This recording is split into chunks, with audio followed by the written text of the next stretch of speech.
ಓಂ ಶಾಂತಿ.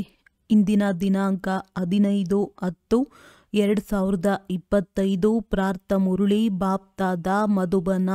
ಮಧುರ ಮಕ್ಕಳೇ, ಆತ್ಮರೂಪಿ ಬ್ಯಾಟರಿಯು 84 ಮೋಟಾರುಗಳಲ್ಲಿ ಬರುವ ಕಾರಣ ಡಲ್ ಆಗಿಬಿಟ್ಟಿದೆ. ಈಗ ಅದನ್ನು ನೆನಪಿನ ಯಾತ್ರೆಯಿಂದ ಚಾರ್ಜ್ ಮಾಡಿಕೊಳ್ಳಿ. ಪ್ರಶ್ನೆ: ತಂದೆಯು ಯಾವ ಮಕ್ಕಳನ್ನು ಬಹಳ ಬಹಳ ಭಾಗ್ಯಶಾಲಿಗಳೆಂದು ತಿಳಿಯುತ್ತಾರೆ? ಉತ್ತರ: ಯಾರಿಗೆ ಯಾವುದೇ ಜಂಜಾಟವಿಲ್ಲವೋ, ನಿರ್ಬಂಧನರಾಗಿದ್ದಾರೆಯೋ ಅಂತಹ ಮಕ್ಕಳಿಗೆ ತಂದೆಯು ಹೇಳುತ್ತಾರೆ, ನೀವು ಬಹಳ ಬಹಳ ಭಾಗ್ಯಶಾಲಿಗಳಾಗಿದ್ದೀರಿ. ನೀವು ನೆನಪಿನಲ್ಲಿದ್ದು ತಮ್ಮ ಬ್ಯಾಟರಿಯನ್ನು ಫುಲ್ ಚಾರ್ಜ್ ಮಾಡಿಕೊಳ್ಳಬಹುದು. ಒಂದು ವೇಳೆ ಕೇವಲ ಜ್ಞಾನವನ್ನು ತಿಳಿಸುತ್ತೀರಿ, ಯೋಗವಿಲ್ಲವೆಂದರೆ ಬಾಣವು ನಾಟುವುದಿಲ್ಲ. ಬಲೆ, ಯಾರೆಷ್ಟಾದರೂ ನಶೆಯಿಂದ ತಮ್ಮ ಅನುಭವವನ್ನು ತಿಳಿಸಬಹುದು, ಆದರೆ ಸ್ವಯಂನಲ್ಲಿ ಧಾರಣೆಯಿಲ್ಲವೆಂದರೆ ಮನಸ್ಸು ತಿನ್ನುತ್ತಿರುವುದು. ಓಂ ಶಾಂತಿ. ಮಧುರಾತಿ ಮಧುರ ಆತ್ಮಿಕ ಮಕ್ಕಳ ಪ್ರತಿ ಆತ್ಮಿಕ ತಂದೆಯೂ ತಿಳಿಸುತ್ತಾರೆ. ಆತ್ಮಿಕ ತಂದೆಯ ಹೆಸರೇನು? ಶಿವಬಾಬಾ. ಅವರು ಭಗವಂತ ಬೇಹದ್ದಿನ ತಂದೆಯಾಗಿದ್ದಾರೆ. ಮನುಷ್ಯರಿಗೆಂದು ಬೇಹದ್ದಿನ ತಂದೆ ಅಥವಾ ಈಶ್ವರ ಹಾಗೂ ಭಗವಂತನೆಂದು ಕರೆಯಲು ಸಾಧ್ಯವಿಲ್ಲ. ಬಲೆ, ಅನೇಕರು ತಮಗೆ ಶಿವ ಎಂದು ಹೆಸರನ್ನಿಟ್ಟುಕೊಳ್ಳುತ್ತಾರೆ, ಆದರೆ ಅವರೆಲ್ಲರೂ ದೇಹಧಾರಿಗಳಾಗಿದ್ದಾರೆ. ಆದ್ದರಿಂದ ಅವರಿಗೆ ಭಗವಂತನೆಂದು ಹೇಳಲಾಗುವುದಿಲ್ಲ. ಇದನ್ನು ತಂದೆಯೇ ಮಕ್ಕಳಿಗೆ ತಿಳಿಸುತ್ತಾರೆ. ನಾನು ಯಾರಲ್ಲಿ ಪ್ರವೇಶ ಮಾಡಿದ್ದೇನೆಯೋ ಅವರದ್ದು ಇದು ಬಹಳ ಜನ್ಮಗಳ ಅಂತಿಮ ಜನ್ಮವಾಗಿದೆ. ನೀವು ಇವರಿಗೆ ಭಗವಂತನೆಂದು ಹೇಗೆ ಹೇಳುತ್ತೀರಿ ಎಂದು ನಿಮ್ಮೊಂದಿಗೆ ಕೆಲವರು ಕೇಳುತ್ತಾರೆ. ತಂದೆಯು ಮೊದಲೇ ತಿಳಿಸಿದ್ದಾರೆ, ಯಾವುದೇ ಸ್ಥೂಲ ಅಥವಾ ಸೂಕ್ಷ್ಮ ದೇಹಧಾರಿಗಳಿಗೆ ಭಗವಂತನೆಂದು ಹೇಳಲು ಸಾಧ್ಯವಿಲ್ಲ. ಸೂಕ್ಷ್ಮ ದೇಹಧಾರಿಗಳು ಸೂಕ್ಷ್ಮ ವತನವಾಸಿಗಳಾದರೂ ಅವರಿಗೆ ದೇವತೆಗಳೆಂದು ಹೇಳಲಾಗುತ್ತದೆ. ಸರ್ವಶ್ರೇಷ್ಠನು ಭಗವಂತ ಪರಮಪಿತನೇ ಆಗಿದ್ದಾರೆ. ಅವರ ನಾಮವೂ ಶ್ರೇಷ್ಠ, ಧಾಮವೂ ಶ್ರೇಷ್ಠವಾಗಿದೆ.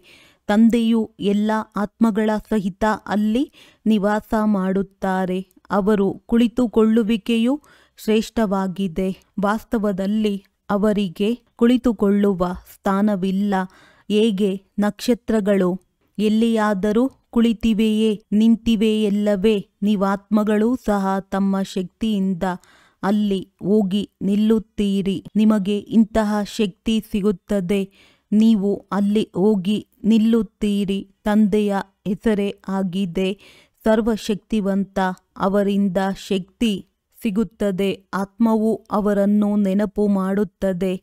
ಅದರಿಂದ ಬ್ಯಾಟರಿಯು ಚಾರ್ಜ್ ಆಗುತ್ತದೆ. ಹೇಗೆ ಮೋಟಾರಿನಲ್ಲಿ ಬ್ಯಾಟರಿ ಇರುತ್ತದೆ, ಅದರ ಶಕ್ತಿಯಿಂದಲೇ ಮೋಟಾರು ನಡೆಯುತ್ತದೆ. ಬ್ಯಾಟರಿಯಲ್ಲಿ ಕರೆಂಟ್ ತುಂಬಿರುತ್ತದೆ, ಮತ್ತೆ ಅದು ನಡೆಯುತ್ತಾ ನಡೆಯುತ್ತಾ ಖಾಲಿಯಾಗಿ ಬಿಡುತ್ತದೆ. ಆಗ ಮತ್ತೆ ಆ ಬ್ಯಾಟರಿಯನ್ನು ಮೇನ್ ಪವರ್ನಿಂದ ಚಾರ್ಜ್ ಮಾಡಿ ಮೋಟಾರಿನಲ್ಲಿ ಹಾಕುತ್ತಾರೆ. ಅವು ಹದ್ದಿನ ಮಾತುಗಳಾಗಿವೆ, ಇವು ಬೇಹದ್ದಿನ ಮಾತಾಗಿವೆ. ನಿಮ್ಮ ಬ್ಯಾಟರಿಯು 5000 ವರ್ಷಗಳವರೆಗೆ ನಡೆಯುತ್ತದೆ. ನಡೆಯುತ್ತಾ ನಡೆಯುತ್ತಾ ಮತ್ತೆ ಅದರಲ್ಲಿ ಶಕ್ತಿಯು ಕಡಿಮೆಯಾಗಿ ಬಿಡುತ್ತದೆ. ಒಮ್ಮೆಲೆ ಸಮಾಪ್ತಿಯಾಗುವುದಿಲ್ಲ. ಅಲ್ಪ ಸ್ವಲ್ಪ ಶಕ್ತಿಯೂ ಉಳಿದಿರುತ್ತದೆ.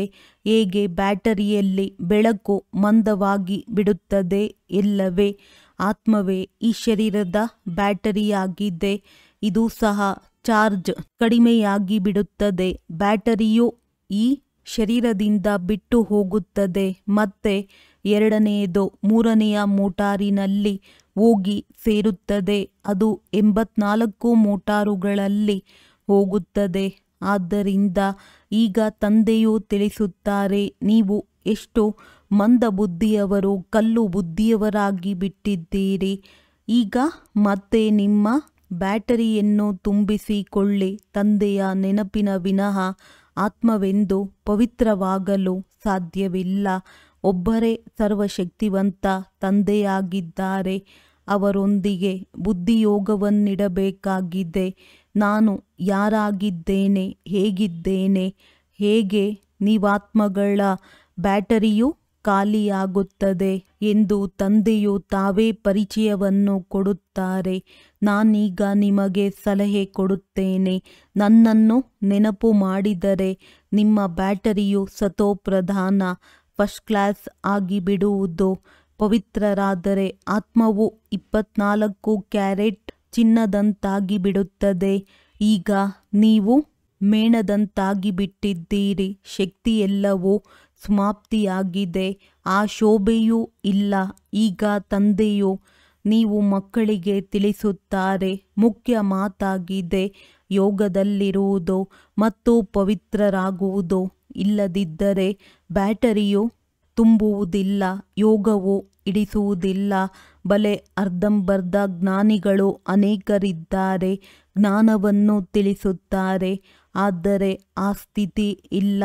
ಇಲ್ಲಿ ಬಹಳ ನಶೆಯಿಂದ ಅನುಭವವನ್ನು ತಿಳಿಸುತ್ತಾರೆ, ಆದರೆ ನಾನು ಏನು ವರ್ಣನೆ ಮಾಡುತ್ತಿದ್ದೇನೆ ಆ ಸ್ಥಿತಿಯಂತೂ ಇಲ್ಲವೆಂದು ಮನಸ್ಸು ತಿನ್ನುತ್ತಿರುತ್ತದೆ. ಇನ್ನು ಕೆಲವರು ಯೋಗಿ ಆತ್ಮಗಳು ಇದ್ದಾರೆ. ತಂದೆಯು ಅಂತಹ ಮಕ್ಕಳಿಗೆ ಬಹಳ ಮಹಿಮೆ ಮಾಡುತ್ತಾರೆ. ತಂದೆಯು ತಿಳಿಸುತ್ತಾರೆ, ಮಕ್ಕಳೇ, ನೀವು ಬಹಳ ಬಹಳ ಭಾಗ್ಯಶಾಲಿಗಳಾಗಿದ್ದೀರಿ. ನಿಮಗಂತೂ ಅಷ್ಟು ಜಂಜಾಟವಿಲ್ಲ. ಯಾರಿಗೆ ಹೆಚ್ಚು ಮಕ್ಕಳಿರುವರೋ ಅವರಿಗೆ ಬಂಧನವೂ ಇರುತ್ತದೆ. ತಂದೆಗೆ ಇಷ್ಟೊಂದು ಮಂದಿ ಮಕ್ಕಳಿದ್ದಾರೆ, ಎಲ್ಲರ ಸಂಭಾಲನೆ ಮಾಡಬೇಕಾಗುತ್ತದೆ.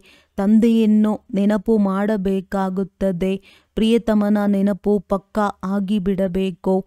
ಭಕ್ತಿ ಮಾರ್ಗದಲ್ಲಿ ಭಗವಂತನೆಂದು ನೀವು ತಂದೆಯನ್ನು ಎಷ್ಟು ನೆನಪು ಮಾಡುತ್ತಾ ಬಂದಿದ್ದೀರಿ.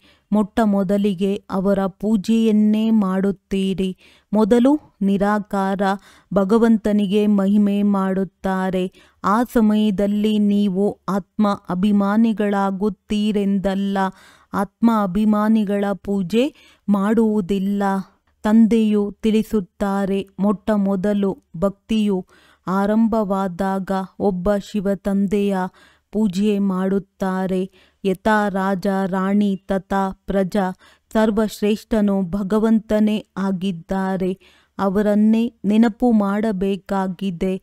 ನಂತರ ಕೆಳಗೆ ಯಾರೆಲ್ಲರೂ ಇದ್ದಾರೆಯೋ, ಅಂದರೆ ಬ್ರಹ್ಮ, ವಿಷ್ಣು, ಶಂಕರನನ್ನು ನೆನಪು ಮಾಡುವ ಅವಶ್ಯಕತೆ ಇಲ್ಲ.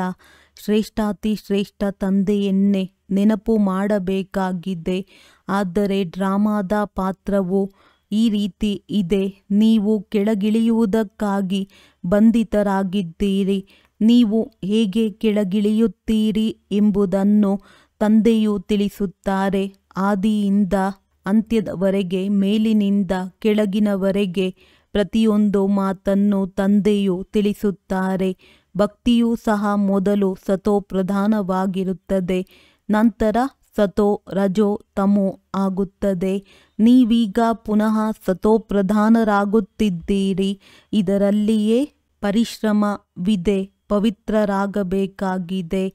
ತಮ್ಮನ್ನು ನೋಡಿಕೊಳ್ಳಿ. ಮಾಯೆಯು ಎಲ್ಲಿಯೂ ಮೋಸ ಮಾಡುತ್ತಿಲ್ಲವೇ? ನನಗೆ ವಿಕಾರಿ ದೃಷ್ಟಿಯಂತೂ ಆಗುತ್ತಿಲ್ಲವೇ? ಯಾವುದೇ ಪಾಪದ ಸಂಕಲ್ಪವೂ ಬರುತ್ತಿಲ್ಲವೇ? ಪ್ರಜಾಪಿತ ಬ್ರಹ್ಮನೆಂದು ಗಾಯನವಿದೆ ಅಂದ ಮೇಲೆ ಅವರ ಸಂತಾನರು ಬ್ರಾಹ್ಮಣ ಬ್ರಾಹ್ಮಣಿಯರು ಸಹೋದರ ಸಹೋದರಿಯರಾದರಲ್ಲವೇ? ಇಲ್ಲಿನ ಬ್ರಾಹ್ಮಣರೂ ಸಹ ತಮ್ಮನ್ನು ಬ್ರಹ್ಮನ ಸಂತಾನರೆಂದು ಕರೆಸಿಕೊಳ್ಳುತ್ತಾರೆ. ನೀವು ಸಹ ಬ್ರಾಹ್ಮಣರು ಸಹೋದರ ಸಹೋದರಿಯಾದರಲ್ಲವೇ? ಮತ್ತೆ ವಿಕಾರಿ ದೃಷ್ಟಿಯನ್ನೇಕೆ ಇಡುತ್ತೀರಿ? ಬ್ರಾಹ್ಮಣರಿಗೆ ನೀವು ಬಹಳ ಚೆನ್ನಾಗಿ ದೃಷ್ಟಿಯನ್ನು ಕೊಡಬಹುದು. ಈಗ ನೀವು ಮಕ್ಕಳೇ ತಿಳಿದುಕೊಂಡಿದ್ದೀರಿ. ಬ್ರಹ್ಮನ ಸಂತಾನ ಬ್ರಾಹ್ಮಣ ಬ್ರಾಹ್ಮಣಿಯರಾಗಿ ಮತ್ತೆ ದೇವತೆಗಳಾಗುತ್ತೀರಿ.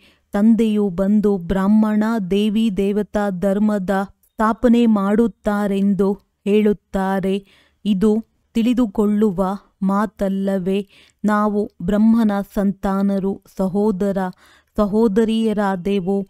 ಅಂದ ಮೇಲೆ ಎಂದೂ ಕುದೃಷ್ಟಿ ಇರಬಾರದು. ಅದನ್ನು ತಡೆಯಬೇಕಾಗಿದೆ. ಇವರೂ ಸಹ ನಮ್ಮ ಮಧುರ ಸಹೋದರಿಯಾಗಿದ್ದಾರೆಂಬ ಪ್ರೀತಿ ಇರಬೇಕು. ಹೇಗೆ ರಕ್ತ ಸಂಬಂಧದಲ್ಲಿ ಪ್ರೀತಿ ಇರುತ್ತದೆ, ಹಾಗೆಯೇ ಈಗ ಅದು ಆತ್ಮಿಕ ಸಂಬಂಧದಲ್ಲಿಯೂ ಬರಲಿ. ಇದರಲ್ಲಿ ಬಹಳ ಪರಿಶ್ರಮವಿದೆ. ಇದು ಸಹಜ ನೆನಪಾಗಿದೆ. ತನ್ನನ್ನು ಆತ್ಮನೆಂದು ತಿಳಿದು ತಂದೆಯನ್ನು ನೆನಪು ಮಾಡಬೇಕಾಗಿದೆ. ವಿಕಾರಿ ದೃಷ್ಟಿಯನ್ನಿಡಲು ಸಾಧ್ಯವಿಲ್ಲ. ತಂದೆಯು ತಿಳಿಸಿದ್ದಾರೆ, ಈ ಕಣ್ಣುಗಳು ಬಹಳ ಮೋಸ ಮಾಡುತ್ತವೆ. ದೃಷ್ಟಿಯನ್ನು ಪರಿವರ್ತನೆ ಮಾಡಿಕೊಳ್ಳಬೇಕಾಗಿದೆ. ನಾವಾತ್ಮರಾಗಿದ್ದೇವೆ. ನಾವೀಗ ಶಿವ ತಂದೆಯ ಮಕ್ಕಳಾಗಿದ್ದೇವೆ. ದತ್ತು ಮಾಡಲ್ಪಟ್ಟಿರುವ ಸಹೋದರ ಸಹೋದರಿಯರಾಗಿದ್ದೇವೆ. ನಾವು ನಮ್ಮನ್ನು ಬೀಕೆಗಳೆಂದು ಕರೆಸಿಕೊಳ್ಳುತ್ತೇವೆ. ಚಲನೆಯಲ್ಲಿ ಅಂತರವಂತೂ ಇರುತ್ತದೆ ಎಲ್ಲವೇ ಟೀಚರ್ಸ್ನ ಕರ್ತವ್ಯವಾಗಿದೆ. ತರಗತಿಯಲ್ಲಿ ಎಲ್ಲರನ್ನೂ ಕೇಳಬೇಕು.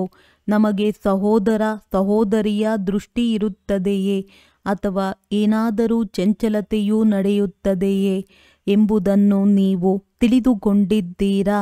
ಸತ್ಯ ತಂದೆಯ ಮುಂದೆ ಸತ್ಯವನ್ನು ತಿಳಿಸಲಿಲ್ಲ. ಸುಳ್ಳು ಹೇಳಿದಿರೆಂದರೆ ಬಹಳ ಶಿಕ್ಷೆಯಾಗುವುದು. ಹೇಗೆ ನ್ಯಾಯಾಲಯದಲ್ಲಿ ಪ್ರತಿಜ್ಞೆ ಮಾಡಿಸುತ್ತಾರಲ್ಲವೇ, ಸತ್ಯ ಈಶ್ವರ ತಂದೆಯ ಮುಂದೆ ಸತ್ಯವನ್ನೇ ಹೇಳುತ್ತೇವೆ ಎಂದು ಅಂದಾಗ ಸತ್ಯ ತಂದೆಯ ಮಕ್ಕಳು ಸತ್ಯವಂತರಾಗಿರುವರು. ತಂದೆಯು ಸತ್ಯವಾಗಿದ್ದಾರಲ್ಲವೇ, ಅವರು ಸತ್ಯವನ್ನೇ ತಿಳಿಸುತ್ತಾರೆ. ಉಳಿದೆಲ್ಲವೂ ಅಸತ್ಯವಾಗಿದೆ. ಶ್ರೀ ಶ್ರೀ 108 ಎಂದು ತಮ್ಮನ್ನು ಕರೆಸಿಕೊಳ್ಳುತ್ತಾರೆ. ವಾಸ್ತವದಲ್ಲಿ ಇದು ಮಾಲೆಯಲ್ಲವೇ, ಅದನ್ನು ಜಪಿಸುತ್ತಾರೆ. ನಾವು ಏಕೆ ಅದನ್ನು ಸ್ಮರಣೆ ಮಾಡುತ್ತೇವೆ ಎಂಬುದೂ ಸಹ ಅವರಿಗೆ ಗೊತ್ತಿಲ್ಲ. ಬೌದ್ಧರ ಹಾಗೂ ಕ್ರಿಶ್ಚಿಯನರದ್ದು ಮಾಲೆ ಇರುತ್ತದೆ. ಪ್ರತಿಯೊಬ್ಬರೂ ತಮ್ಮ ಶೈಲಿಯಿಂದ ಮಾಲೆಯನ್ನು ಜಪಿಸುತ್ತಾರೆ. ನೀವು ಮಕ್ಕಳಿಗೆ ಈಗ ಜ್ಞಾನವು ಸಿಕ್ಕಿದೆ. ತಿಳಿಸಿ, 108ರ ಮಾಲೆಯಲ್ಲಿ ಮೇಲಿರುವ ಊ ನಿರಾಕಾರನಾಗಿದ್ದಾರೆ. ಅವರನ್ನೇ ಎಲ್ಲರೂ ನೆನಪು ಮಾಡುತ್ತಾರೆ. ಅವರ ನೆನಪಿನಿಂದಲೇ ನಾವು ಸ್ವರ್ಗದ ಪಟ್ಟದ ರಾಣಿಯರು ಅರ್ಥಾತ್ ಮಹಾರಾಣಿಯರಾಗುತ್ತೇವೆ. ಸ್ವರ್ಗದ ಪಟ್ಟದ ರಾಣಿಯರು ಅರ್ಥಾತ್ ಮಹಾರಾಣಿಯರಾಗುತ್ತೇವೆ. ನರನಿಂದ ನಾರಾಯಣ, ನಾರಿಯಿಂದ ಲಕ್ಷ್ಮಿಯಾಗುತ್ತೇವೆ. ಇದು ಸೂರ್ಯವಂಶಿ ಮಕ್ಮಲ್ನ ರೇಷ್ಮೆ ಪಟ್ಟದ ರಾಣಿಯರಾಗುವುದು. ನಂತರ ಖಾದಿಯ ರಾಣಿಯರಾಗಿ ಬಿಡುತ್ತೀರಿ. ಇಂತಿಂತಹ ವಿಚಾರಗಳನ್ನು ಬುದ್ಧಿಯಲ್ಲಿಟ್ಟುಕೊಂಡು ಮತ್ತೆ ತಿಳಿಸಬೇಕು. ಆಗ ನಿಮ್ಮ ಹೆಸರು ಪ್ರಸಿದ್ಧವಾಗುವುದು. ಮಾತನಾಡುವುದರಲ್ಲಿ ಸಿಂಹಿಣಿಯರಾಗಿ ನೀವು ಶಿವಶಕ್ತಿ ಸೇನೆಯಲ್ಲವೇ, ಅನೇಕ ಪ್ರಕಾರದ ಸೈನ್ಯವಿರುತ್ತದೆ ಎಲ್ಲವೇ. ಅಲ್ಲಿಯೂ ನೀವು ಹೋಗಿ ನೋಡಿ. ಏನನ್ನು ಕಲಿಸುತ್ತಾರೆ? ಲಕ್ಷಾಂತರ ಮಂದಿ ಹೋಗುತ್ತಾರೆ. ತಂದೆಯು ತಿಳಿಸುತ್ತಾರೆ, ವಿಕಾರಿ ದೃಷ್ಟಿಯು ಬಹಳ ಮೋಸ ಮಾಡುವಂಥದ್ದಾಗಿದೆ. ತಮ್ಮ ಸ್ಥಿತಿಯ ವರ್ಣನೆ ಮಾಡಬೇಕು. ನಾವು ಮನೆಯಲ್ಲಿ ಹೇಗಿರುತ್ತೇವೆ, ಸ್ಥಿತಿಯ ಮೇಲೆ ಯಾವ ಪ್ರಭಾವ ಬೀರುತ್ತದೆ ಎಂದು ತಮ್ಮ ಅನುಭವವನ್ನು ತಿಳಿಸಬೇಕು. ಎಷ್ಟು ಸಮಯ ನಾನು ಈ ಸ್ಥಿತಿಯಲ್ಲಿರುತ್ತೇನೆಂದು ಡೈರಿಯನ್ನು ಇಟ್ಟುಕೊಳ್ಳಿ. ತಂದೆಯು ತಿಳಿಸುತ್ತಾರೆ, ಶಕ್ತಿಶಾಲಿಗಳೊಂದಿಗೆ ಮಾಯೆಯೂ ಸಹ ಶಕ್ತಿಶಾಲಿಯಾಗಿ ಹೋರಾಡುತ್ತದೆ. ಯುದ್ಧದ ಮೈದಾನವಲ್ಲವೇ, ಮಾಯೆಯು ಬಹಳ ಬಲಶಾಲಿಯಾಗಿದೆ. ಮಾಯೆ ಅರ್ಥಾತ್ ಪಂಚವಿಕಾರಗಳು ಹಣಕ್ಕೆ ಸಂಪತ್ತು ಎಂದು ಹೇಳಲಾಗುತ್ತದೆ. ಯಾರ ಬಳಿ ಹೆಚ್ಚು ಸಂಪತ್ತಿರುವುದೋ ಅವರೇ ಹೆಚ್ಚು ಅಜಾಮಿಳರಂತಹ ಪಾಪಾತ್ಮರಾಗುತ್ತಾರೆ. ತಂದೆಯು ತಿಳಿಸುತ್ತಾರೆ, ಮೊಟ್ಟಮೊದಲು ನೀವು ವೇಶ್ಯೆಯರನ್ನು ರಕ್ಷಣೆ ಮಾಡಿ. ತಂದೆಯು ತಿಳಿಸುತ್ತಾರೆ, ನಾನು ಶಿವಾಲಯದ ಮಾಲೀಕರನ್ನಾಗಿ ಮಾಡಲು ಬಂದಿದ್ದೇನೆ. ಇದು ಅಂತಿಮ ಜನ್ಮವಾಗಿದೆ. ವೇಶ್ಯೆಯರಿಗೂ ಸಹ ತಿಳಿಸಿ, ನಿಮ್ಮ ಹೆಸರಿನ ಕಾರಣ ಭಾರತದ ಗೌರವ ಇಷ್ಟೊಂದು ಕಳೆದು ಹೋಗಿದೆ. ತಂದೆಯು ಶಿವಾಲಯದಲ್ಲಿ ಕರೆದುಕೊಂಡು ಹೋಗಲು ಬಂದಿದ್ದಾರೆ. ನಾವು ಶ್ರೀಮತದನುಸಾರ ನಿಮ್ಮ ಬಳಿ ಬಂದಿದ್ದೇವೆ. ನೀವೀಗ ವಿಶ್ವದ ಮಾಲೀಕರಾಗಿಬಿಡಿ. ನಮ್ಮ ತರಹ ಭಾರತದ ಹೆಸರನ್ನು ಪ್ರಖ್ಯಾತಗೊಳಿಸಿ ನಾವೂ ಸಹ ತಂದೆಯನ್ನು ನೆನಪು ಮಾಡಿ ಪವಿತ್ರರಾಗುತ್ತಿದ್ದೇವೆ. ಹಾಗೆಯೇ ನೀವು ಈ ಒಂದು ಜನ್ಮ ಪತಿತ ಕರ್ಮವನ್ನು ಬಿಟ್ಟು ಬಿಡಿ. ಅವರ ಮೇಲೂ ದಯೆ ತೋರಿಸಬೇಕಲ್ಲವೇ? ಆಗ ನಿಮ್ಮ ಹೆಸರು ಬಹಳ ಪ್ರಸಿದ್ಧವಾಗುವುದು. ಇವರಲ್ಲಿ ಇಂತಹ ಶಕ್ತಿ ಇದೆ, ಇಂತಹ ಕೆಟ್ಟ ಕೆಲಸವನ್ನು ಇವರಿಂದ ಬಿಡಿಸಿದ್ದರು ಎಂದು ಎಲ್ಲರೂ ಹೇಳುವರು. ಎಲ್ಲರ ಸಂಘಗಳಿವೆ. ನೀವು ಸಹ ತಮ್ಮ ಸಂಘವನ್ನು ಮಾಡಿಕೊಂಡು ಸರ್ಕಾರದಿಂದ ಏನು ಬೇಕೋ ಅದನ್ನು ತೆಗೆದುಕೊಳ್ಳಬಹುದು. ಈಗ ಇಂತಹ ಪತಿತರು ಯಾರು ಭಾರತದ ಹೆಸರನ್ನು ಕೆಡಿಸಿದ್ದಾರೆಯೋ ಅವರ ಸೇವೆಯನ್ನು ಮಾಡಿ. ನಿಮ್ಮ ಸಂಘವು ಬಹಳ ಒಗ್ಗಟ್ಟಿನಿಂದ ಕೂಡಿರಬೇಕು. 10-12 ಮಂದಿ ಸೇರಿ ಹೋಗಿ ತಿಳಿಸಿಕೊಡಬೇಕು. ಒಳ್ಳೆಯ ಮಾತೆಯರೂ ಇರಬೇಕು. ನವ ದಂಪತಿಗಳೂ ಸಹ ಹೋಗಿ ತಿಳಿಸಬೇಕು. ನಾವು ಪವಿತ್ರರಾಗಿರುತ್ತೇವೆ. ಪವಿತ್ರರಾಗಿರುವುದರಿಂದಲೇ ವಿಶ್ವದ ಮಾಲೀಕರಾಗುತ್ತೇವೆ. ಅಂದ ಮೇಲೆ ಏಕೆ ಪವಿತ್ರರಾಗಿರಬಾರದು ಎಂದು ಹೇಳಬೇಕು. ಇಡೀ ಗುಂಪೇ ಹೋಗಿ ಬಹಳ ನಮ್ರತೆಯಿಂದ ಹೋಗಿ ತಿಳಿಸಬೇಕು. ನಾವು ನಿಮಗೆ ಪರಮಪಿತ ಪರಮಾತ್ಮನ ಸಂದೇಶವನ್ನು ಕೊಡಲು ಬಂದಿದ್ದೇವೆ. ಈಗ ವಿನಾಶವು ಸನ್ಮುಖದಲ್ಲಿ ನಿಂತಿದೆ. ತಂದೆಯು ತಿಳಿಸುತ್ತಾರೆ, ನಾನು ಎಲ್ಲರ ಉದ್ಧಾರವನ್ನು ಮಾಡಲು ಬಂದಿದ್ದೇನೆ. ನೀವೂ ಸಹ ಈ ಒಂದು ಜನ್ಮ ವಿಕಾರದಲ್ಲಿ ಹೋಗಬೇಡಿ. ನಾವು ಬ್ರಹ್ಮ ಕುಮಾರ ಕುಮಾರಿಯರು ನಮ್ಮದೇ ತನು ಮನ ಧನದಿಂದ ಸೇವೆ ಮಾಡುತ್ತೇವೆ. ನಾವು ಭಿಕ್ಷೆಯನ್ನು ಬೇಡುತ್ತಿಲ್ಲ, ಈಶ್ವರನ ಮಕ್ಕಳಾಗಿದ್ದೇವೆ ಎಂಬುದನ್ನು ನೀವು ತಿಳಿಸಬಹುದು.